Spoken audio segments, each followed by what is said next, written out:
बिस्मिल्लाहिर्रहमानिर्रहीम। अस्सलाम वालेकुम स्टूडेंट्स, वेलकम करता हूँ आपके अपने चैनल के नर्स में। आज हम दोबारा लाए हैं केएमयू नर्सिंग केयर के इम्पोर्टेंट एमसीक्यूज़। लेकिन वीडियो को स्टार्ट करने से पहले दो इम्पोर्टेंट बातें। पहली बात, वीडियो को लाइक करना और चैनल को सब्सक्राइब करना, क्योंकि जब आप लोगों का मुख्तलिफ नर्सिंग कॉलेजेस में एडमिशन हो जाए तब इस चैनल पर हम केएमयू के न्यू स्लाइड अपलोड करेंगे, जो कि आप लोगों को एक अच्छा जीपीए हासिल करने के लिए बहुत ही इम्पोर्टेंट है पढ़ने के लिए, क्योंकि आप लोगों के पेपर केएमयू से ही बनेंगे। तो आप लोगों को अपने कॉलेजेस के साथ साथ केएमयू की भी स्लाइड पढ़ने होंगे, लेक्चर पढ़ने होंगे, तो इस चैनल पर अपलोड होंगे। इसलिए आप हमारे साथ कनेक्ट रहिए। और इसके अलावा अगर आपका कोई भी क्वेश्चन हो या कोई भी मालूमात करनी हो तो मैं कमेंट बॉक्स में फ़ेसबुक ग्रुप का लिंक सेंड कर दूंगा, वहां से आप जाके फेसबुक ग्रुप को ज्वाइन कर सकते हैं और इंशाल्लाह आप जो भी क्वेश्चन को पोस्ट करें आपको आंसर दिया जाएगा। तो हमारे पास आज पहला एमसीक्यूज़ है। Question number 1, which of the following does not cause by bacteria. इनमें से कौन सा डिजीज़ है जो बैक्टीरिया काज नहीं करता। Option A tetanus, option B small pox, option C tuberculosis, option D diphtheria. तो बताइए कौन सा डिजीज बैक्टीरिया काज नहीं करता।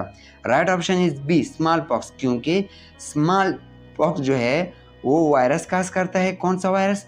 वेरोइला जो वायरस है वो स्मॉल पॉक्स काज करता है। और यहाँ पर जो और सारे डिजीज है उनको बैक्टीरिया काज करता है। तो यहाँ पर right option is B small pox.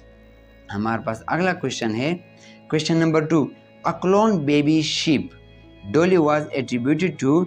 जैसे कि आप लोग जानते हैं 1996 में यानी कि 1996 में डोली शीप को क्लोन किया गया था। कितने पेरेंट्स से बताइए। ऑप्शन ए 4 पेरेंट्स थे, ऑप्शन बी 3 पेरेंट्स थे, या ऑप्शन सी 2 पेरेंट्स थे, या ऑप्शन डी 1 पेरेंट्स था। तो बताइए कितने पेरेंट्स इन्वॉल्व थे डोली शीप के क्लोनिंग में। बताइए। Right option is be important MCQs है। 3 पेरेंट्स इन्वॉल्व थे। पहले पेरेंट्स से एक लिया गया था, दूसरे पेरेंट्स से डीएनए लिया गया था और तीसरे से एम्ब्रियो लिया गया था। तो इसलिए इसमें 3 पेरेंट्स इन्वॉल्व थे और ये क्लोनिंग हुई थी 1996 में। तो right option is here B. हमारे पास अगला क्वेश्चन है।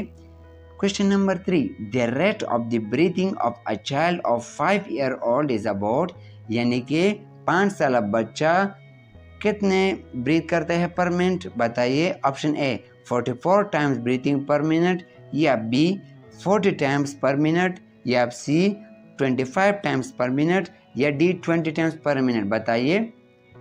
बताइए। राइट ऑप्शन इज सी, क्योंकि जितना एज बढ़ता जाता है उतनी रिस्पायरेटरी रेट कम होती जाती है। तो हम जैसे कि आप लोग डायग्राम में देख सकते हैं, इसके अलावा डायग्राम से भी आ सकते हैं, यहाँ से आप देख सकते हैं।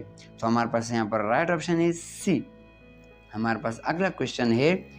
Anthocyanin are various types of the colourful pigment. Anthocyanin जो है ये मुख्तलिफ कलरफुल पिगमेंट्स होते हैं, लेकिन ये कहाँ पर होते हैं या स्टोर होते हैं। बताइए। ऑप्शन ए क्लोरोप्लास्ट में, या ऑप्शन बी क्रोमोप्लास्ट में, या ऑप्शन सी ल्यूकोप्लास्ट में, या ऑप्शन डी वैक्यूल्स में। बताइए कहाँ पर स्टोर होते हैं। ऑप्शन डी वैक्यूल्स में। और सिंथेसाइज कहाँ पर होते हैं? साइटोप्लाज्म में। तो आपको ये याद रखना चाहिए, आपने ये 2 डिफरेंस याद रखने हैं। सिंथेसाइज साइटोप्लाज्म में होता है, स्टोर वैक्यूल्स में होता है। Right option is D. हमारे पास अगला क्वेश्चन है। एंटीबॉडीज प्रोड्यूस बाय, जैसे कि आप जानते हैं कि एंटीबॉडीज वाइट ब्लड सेल से बनते हैं, लेकिन यहाँ पर स्पेशलाइज्ड जो सेल है उनको क्या कहा जाता है। Option A red blood cell, option B platelets, option C B lymphocyte, option D hormones. तो बताइए स्पेशलाइज्ड वाइट ब्लड सेल कौन से सेल है? B lymphocyte, B cell. तो हमारे पास right option is C, B lymphocyte से एंटीबॉडीज बनती है। और एंटीबॉडीज का क्या काम होता है? एंटीजन के खिलाफ एक्शन लेना, एंटीजन को कहना। तो हमारे पास राइट ऑप्शन इज बी। हमारे पास अगला क्वेश्चन है। The geostationary satellites are. Geostationary satellite क्या होते हैं? जैसे कि नाम से जाहिर होता है, जियो मीन अर्थ, स्टेशनरी रेस्ट, यानी कि वो सैटेलाइट जो अर्थ के साथ रेस्ट में होते हैं। Option A stationary to the speed of the earth, या option B rotating with revolving, या option C rotating very fastly, option D rotating very slowly. तो बताइए, मैंने आपको पहले बताया कि stationary to the speed of the earth, यानी कि अर्थ के साथ स्पीड में स्टेशनरी होते हैं, सेम स्पीड के साथ ये रिवॉल्विंग करती है। तो इसलिए जैसे ऐसे दिखाई देते हैं जैसे कि ये रेस्ट की हालत में हो अर्थ के साथ। तो हमारे पास right option is A. Important MCQs है, फिजिक्स से लिया गया है। हमारे पास अगला क्वेश्चन है, a botanist who proposed the field theory was, वो बोटोनिस्ट जिसने प्रपोज किया था या पब्लिश किया था सीड थ्योरी को।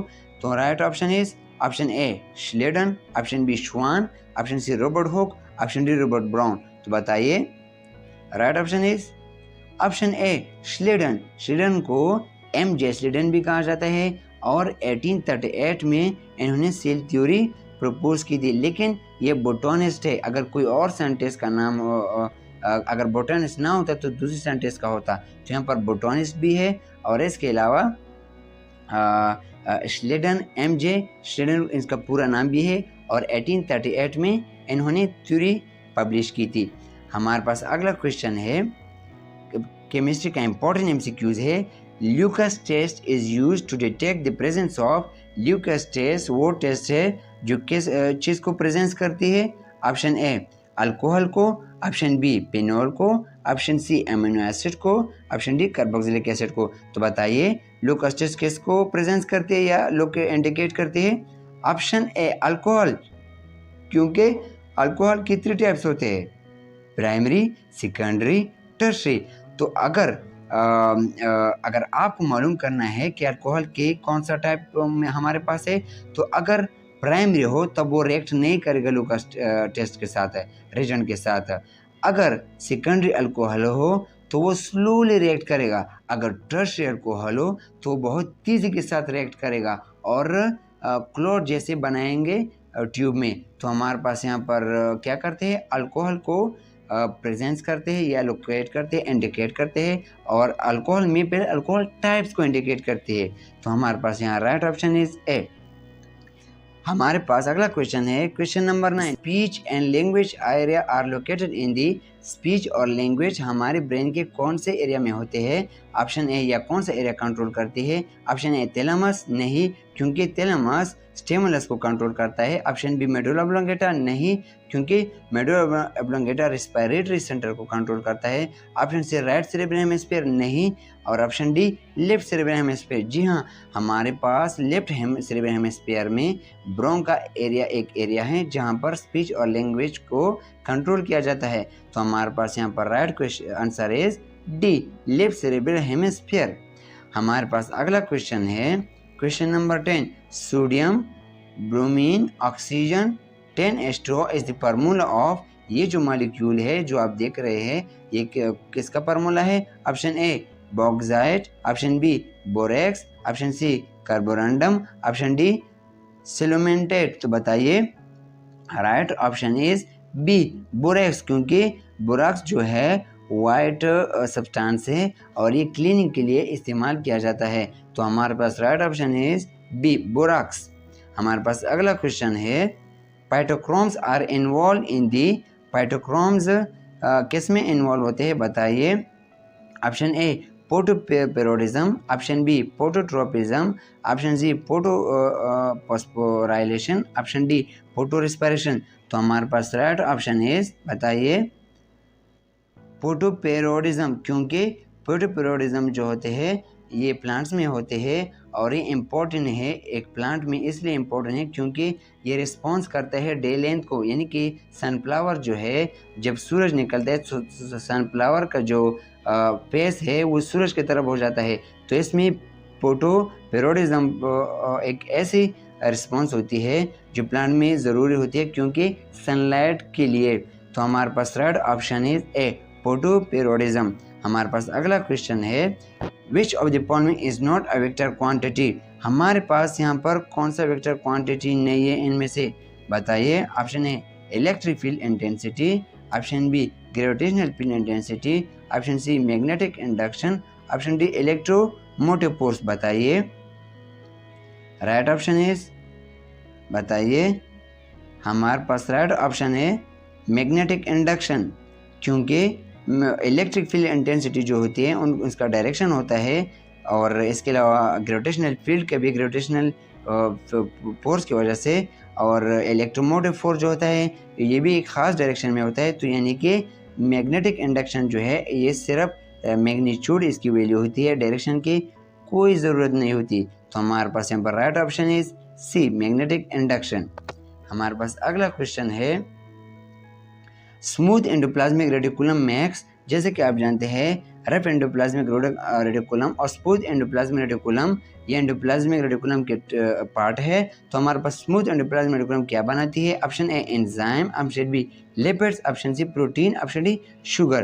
तो बताइए, right option is B lipid, क्योंकि रफ एंडोप्लाज्मिक रेटिकुलम में स्मॉल राइबोसोम होते हैं और वो प्रोटीन बनाते हैं। तो हमारे पास right option is B lipids.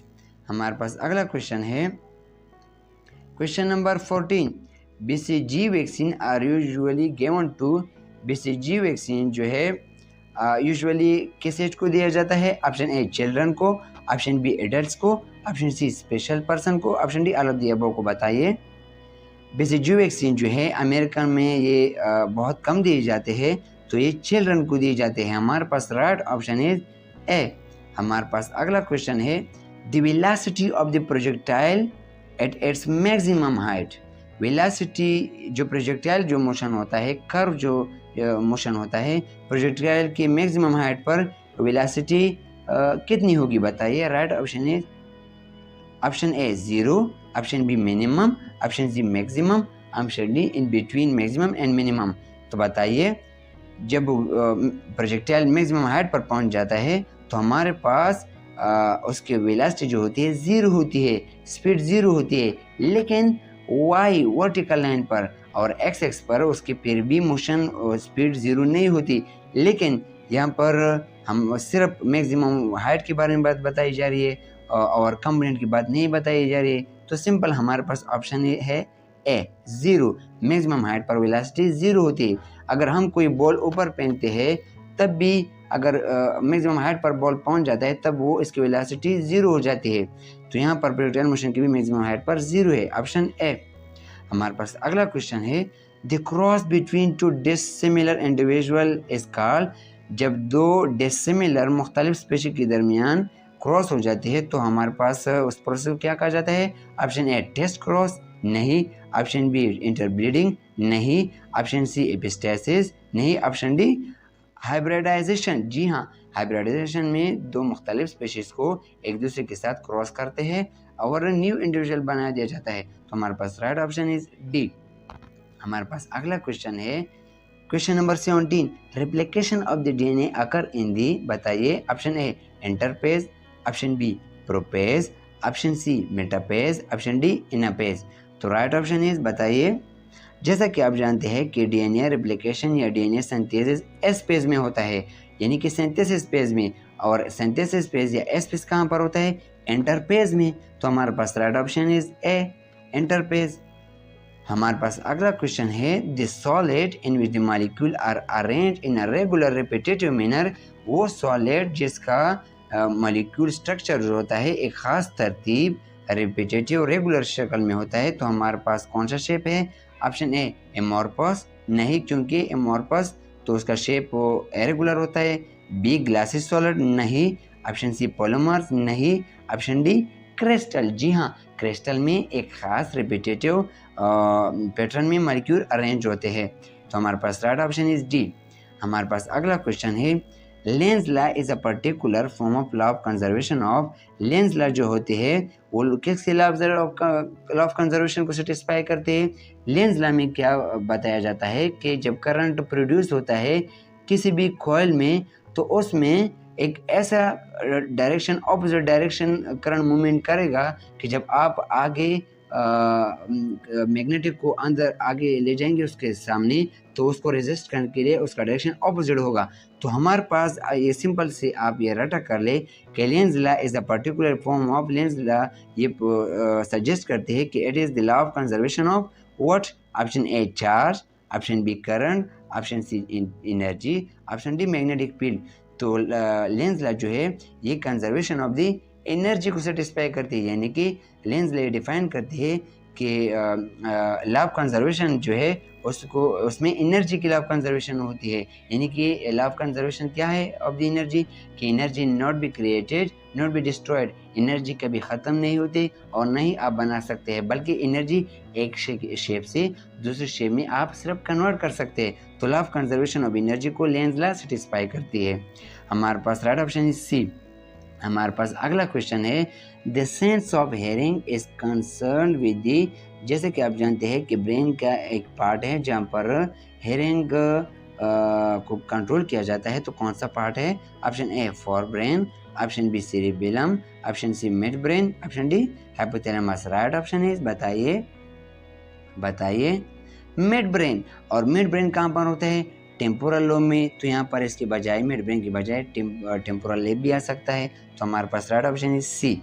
हमारे पास अगला क्वेश्चन है, question number 21, the number of the significant figure in x is equal to 10,00300 are, यानी कि इसमें कितने सिग्निफिकेंट फिगर होते हैं? सिग्निफिकेंट फिगर वो फिगर होते हैं जिसकी इंपॉर्टेंस होती है, आप उसको रिप्लेस या ख़त्म नहीं कर सकते। तो यहाँ पर कितने नंबरों का इंपॉर्टेंस है?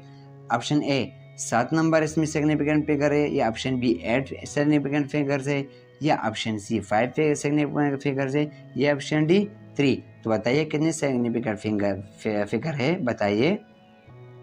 राइट ऑप्शन इज ए 7, क्योंकि सिग्निफिकेंट फिगर में ऑल डिजिट जो नॉन ज़ीरो होते हैं वो आप सिग्निफिकेंट फिगर में शुमार करते हैं, और दूसरे जब ज़ीरो दो नॉन ज़ीरो डिजिट के दरमियान होते हैं, जैसे कि 1001, तो 1 के दरमियान 00 आ गए तो 00 भी सिग्निफिकेंट फिगर में आते हैं। और इसके अलावा जब ज़ीरो लेफ्ट साइड पर होते हैं तब भी।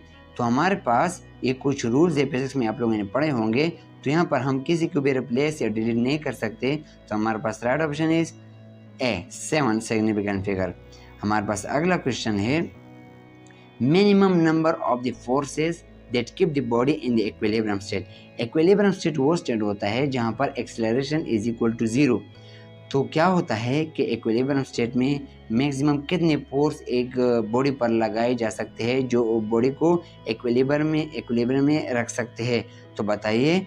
Option A 3 forces, option B 4 forces, option C 1 force, या ऑप्शन डी 2 फोर्सेस, बताइए। राइट ऑप्शन इज, बताइए डी 2 फोर्सेस, क्योंकि जब 2 फोर्सेस को आमने सामने लगा दिए जाते हैं, सेम फोर्स यानी force is equal to 5 newton और दूसरी फोर्स का भी 5 न्यूटन, लेकिन उसका डायरेक्शन ऑपोजिट होता है, यानी एक बंदा एक डायरेक्शन में और दूसरा बंदा उसके ऑपोजिट डायरेक्शन में क्या होता है, फोर्स लगाता है, तो वो बॉडी वहाँ से नहीं हिलेगी। तो हमारे पास right option is D 2 forces.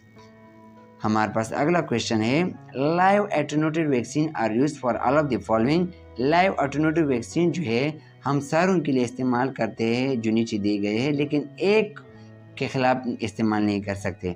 वो कौन सी डिजीज़ है? Option A typhoid and plague, option B polio and measles, option C cholera and rabies, option D पम्स एंड इन्फ्लुएंजा, बताइए। Option A typhoid and plague, क्योंकि टाइफाइड डिजीज़ के against हम kill vaccine को इस्तेमाल करते हैं, और यहाँ पर लाइव एटेन्यूएटेड वैक्सीन के बारे में बात बताई जा रही है। और लाइव एटेन्यूएटेड वैक्सीन जो है ये गुड टीचर है, यानी कि अच्छा सबक सिखाने वाला है, ये मतलब डिजीज़ के खिलाफ अच्छा काम करता है। तो हमारे पास इन सारे डिजीज़ के खिलाफ लाइव एटेन्यूएटेड वैक्सीन को हम इस्तेमाल कर सकते हैं, लेकिन एमसीक्यूज़ के लिहाज से आपको याद रखना होगा टाइफाइड और प्लेग के अगेंस्ट हम इस्तेमाल नहीं करते। हमारे पास अगला क्वेश्चन है, the ionisation potential of the hydrogen atom, यानी कि हाइड्रोजन एटम से अगर हम या मॉलिक्यूल से इलेक्ट्रॉन निकालना चाहे एटम से, तो कितनी एनर्जी रिक्वायर होगी, पोटेंशियल एनर्जी, बताइए। Option A 1.36 volt, option B 10.2 volt, option C 13.6 volt, option D 5.7, बताइए। राइट ऑप्शन इज, बताइए। ये तो फिजिक्स टॉप में वाज़ेह तौर पर क्लियर तौर पर दिया गया है, बताइए। Option C 13.6 volt energy require है। हमारे पास राइट ऑप्शन इज सी। हमारे पास अगला क्वेश्चन है, द लार्जेस्ट लिम्फेटिक डक्ट वो बॉडी में वो लिम्फेटिक डक्ट जो लिम्फेटिक फ्लूइड को ट्रांसपोर्ट करता है, लेकिन वो कौन सा लार्जेस्ट है हमारे बॉडी में? ऑप्शन ए एब्डोमिनल डक्ट, या ऑप्शन बी फेमोरल डक्ट, या ऑप्शन सी थोरेसिक डक्ट, या ऑप्शन डी सबक्लिनिकल डक्ट। तो कौन सा डक्ट है लार्जेस्ट हमारे बॉडी में? बहुत इंपॉर्टेंट है, option C thoracic duct is the largest lymphatic duct, याद रखिए। Question number 27, the number of ATP formed directly by a single Krebs cycle. Krebs cycle जो कि माइटोकॉन्ड्रिया में होता है, तो कितने एटीपी बनते हैं उसमें? Option A 1 ATP, option B 2 ATP, option C 32 ATP, option D 36 ATP. तो यहाँ पर राइट ऑप्शन जो है 36 एटीपी। बहुत से बुक ये भी कहते हैं कि 38 बनते हैं, लेकिन हमारे बुक में है 36 एटीपी। हमारे पास अगला क्वेश्चन है, when neutral body is rubbed, अगर किसी भी न्यूट्रल बॉडी में अगर कोई चार्ज ना हो तो उसको रब किया जाता है, यानी रगड़ दिया जाता है, इट बिकम्स पॉजिटिवली चार्ज, तो इस पर पॉजिटिवली चार्ज आ जाता है। तो इट मस्ट हैव, तो पॉजिटिव चार्ज के साथ साथ इसमें क्या प्रॉपर्टी या इसमें क्या होगा? ऑप्शन ए लूज इलेक्ट्रॉन, ये इलेक्ट्रॉन लूज करेगा, option B lose proton, option C gain protons, option D gain electrons. बताइए, अगर चार्ज पॉजिटिव चार्ज कब आते हैं? जब इलेक्ट्रॉन लूज किए जाते हैं।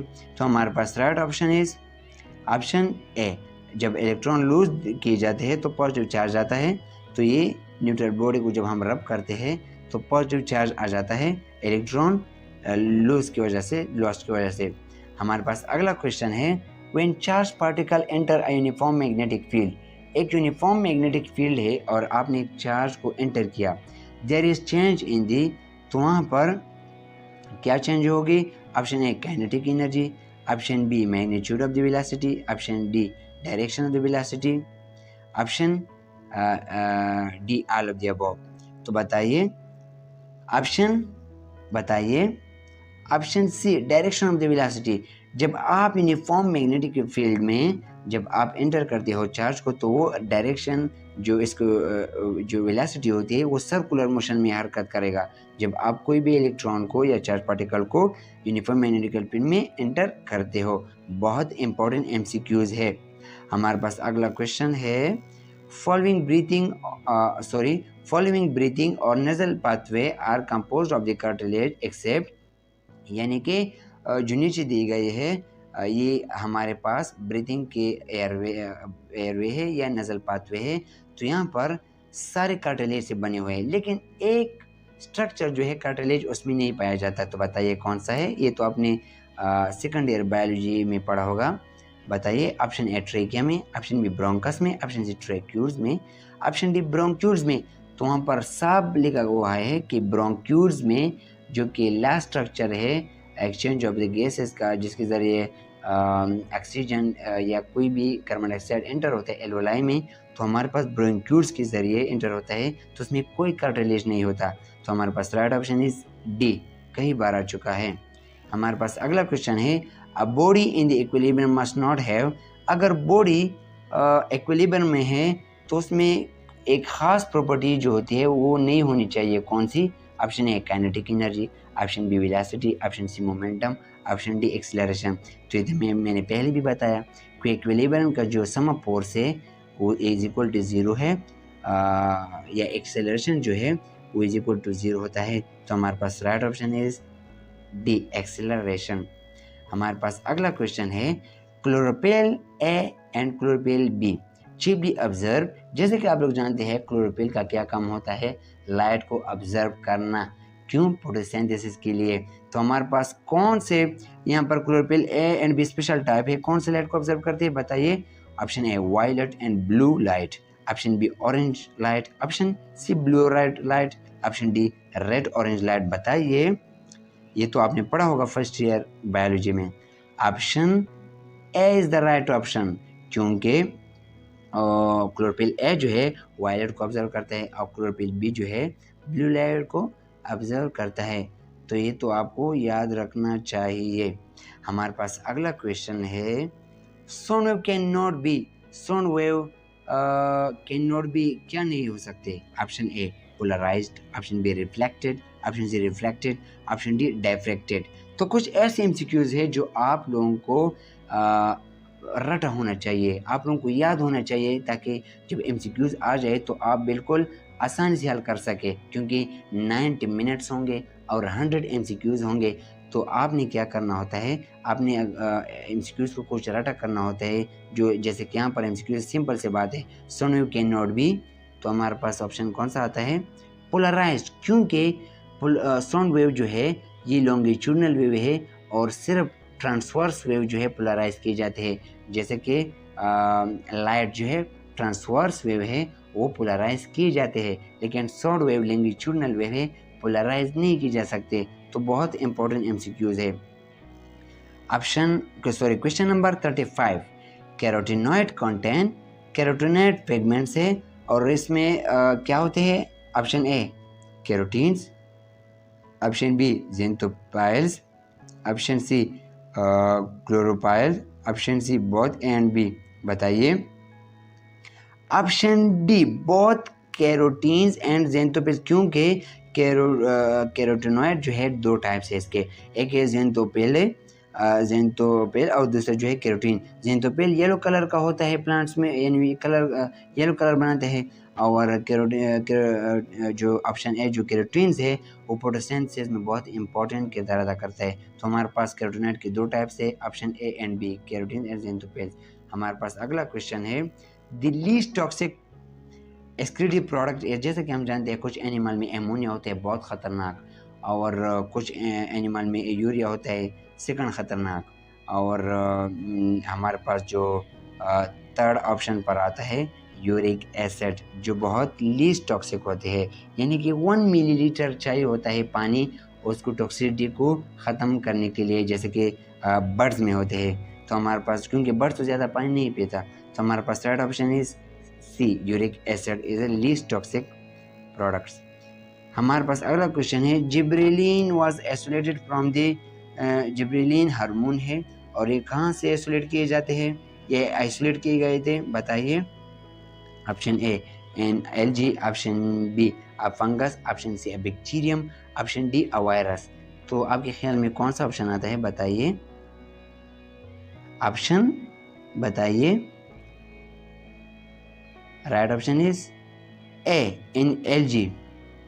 एलजी क्यों होंगे, क्योंकि जिब्रेलिन जो है ये फौजी क्यूरे जो एलजी है वहाँ से लिया गया है। बताइए, क्या मैंने सच बताया, ट्रू बताया? नहीं, क्योंकि जिब्रेलिन जो है फंगस होता है। हमारे पास राइट ऑप्शन इज बी। हमारे पास अगला क्वेश्चन है 38, बाइसेप मसल अटैच, जैसा कि आप जानते हैं कि बोन टू बोन जो होता है उनको कौन अटैच करता है और मसल टू बोन कौन अटैच करता है। अभी हम पर बाइसेप मसल है और बोन के साथ कौन अटैच करता है, option A tendons, option B ligaments, option C elastic fibre, option D areolar. तो मसल बोन के साथ कौन अटैच करता है, बताइए। टेंडन्स, और बोन को बोन के साथ कौन अटैच करता है, लेगामेंट्स। लेग से याद रखिए, लेग में बोन होते हैं, लेग, तो ये आपको रटा होना चाहिए। बाइसेप मसल बोन के साथ टेंडन अटैच करता है। Question number 39, thirst control by, प्यास जो है, प्यास कौन कंट्रोल करता है, option A pituitary gland, option B adrenal gland, option C parathyroid gland, option D thyroid gland. हमारे पास राइट ऑप्शन इज, बताइए, ऑप्शन ए पिट्यूटरी ग्लैंड, क्योंकि पिट्यूटरी ग्लैंड से एडीएच एंटी डायरेटिक हार्मोन ऐसे हार्मोन होते हैं जो कि जब रिलीज होते हैं तो पानी बॉडी में ऑब्जर्व होती है और यूरिन बाहर कम निकलता है हमारी बॉडी से। तो ये एंटी डायरेटिक हार्मोन जो है एंटी यूरिनेटिक है, यानी कि यूरिन के खिलाफ इस्तेमाल होते हैं ये हार्मोन, ताकि यूरिन ज़्यादा एक्सक्रीट ना हो, ना बने और हमारी बॉडी में वाटर कंजर्व रहे। तो हमारे पास पिट्यूटरी ग्लैंड से सीक्रेट होता है। तो हमारे पास right option is A pituitary gland. मैंने आपको मैकेनिज्म में थोड़ा सा बताया था कि आप लोगों को कंसेप्ट क्लियर हो। हमारे पास लास्ट एमसीक्यूज है 40, penicillin is obtain from the, penicillin drugs है कहाँ से ऑब्टेन होते हैं, option A algae, option B yeast, option C mushroom, option D mould. तो बताइए। तो आप इस तरह करें कि आप अपना आंसर कमेंट बॉक्स में लिख दिए, क्योंकि ये तो बॉक्स में साफ लिखा हुआ है कि पेनिसिलिन कहाँ से फर्स्ट टाइम ऑब्टेन किए गए थे। अगर आपको आंसर ना आता हो तो चलिए पूछ लीजिए, मैं आपको बता दूंगा। लेकिन जब अगर किसी को आता है तो प्लीज़ कमेंट कीजिएगा। तो ये थी हमारे आज के एमसीक्यूज़। उम्मीद करता हूँ आप लोगों की वीडियो पसंद आएगी, और अगर पसंद आए तो चैनल को सब्सक्राइब करना और वीडियो को लाइक करना और दूसरे फ्रेंड्स के साथ शेयर करना, क्योंकि बहुत से लोग बार बार पूछ रहे हैं एमसीक्यूज़ के बारे में लेकिन कोई बताता नहीं है। तो प्लीज़ आप शेयर कीजिएगा, इंशाल्लाह अल्लाह आपको भी फ़ायदा पहुँचाएगा। तो अपना बहुत ख्याल रखिएगा और अपनी फैमिली का भी और मेरे चैनल का भी। अल्लाह हाफिज़।